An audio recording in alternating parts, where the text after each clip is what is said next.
بالصلاة على النبي. الله أكبر يا حج أحمد. الآن أنا في مقام سيدي أحمد العارف ابن زروق ودندرة، جبل دندرة، جبان الدندرة. طبعا احنا ذكرنا كثير جبان الدندرة دي أكبر جبانة على مستوى محافظة قنا.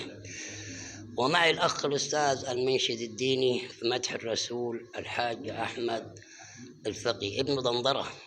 وطبعا ده طالع على اليوتيوب وعلى القنوات الفضائية وقناة منى الشاذلي.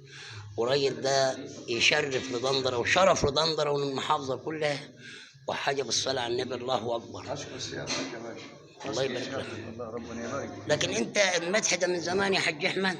أنا واخده هواية. بالصلاة على النبي. الله أكبر. ما فيش غير مدح الرسول بس. بالصلاة على النبي. كل حاجة عنده. الله أكبر. ملناش غيره. ما فيش غيره. ملناش غيره. نعم. مدح سيدنا النبي وآل بيت رسول الله. الله يبارك لك يا حج أحمد. والله بتاخد ليالي مثل برا في الغردقة في عسنا منا. باخذ أيوه. بالصلاة على النبي. الله أكبر. الله أكبر. بس أكثر ليالي هنا عندنا في دندرة. طيب بالنسبة للسعر يعني. والله السعر ماشي على حسب وضع الناس. وضع الناس.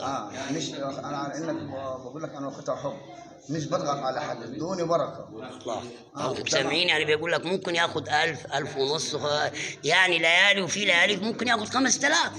يعني كل واحد وظروفه. كل واحد وظروفه. يعني ما بيستغلهاش الظروف. راجل يعني مديح في الرسول وحاجه بالصلاه على النبي. الله اكبر. حب يعني متعهد. حب. الله اكبر. بالصلاه على النبي يا حج احمد. والله بالصلاة على النبي.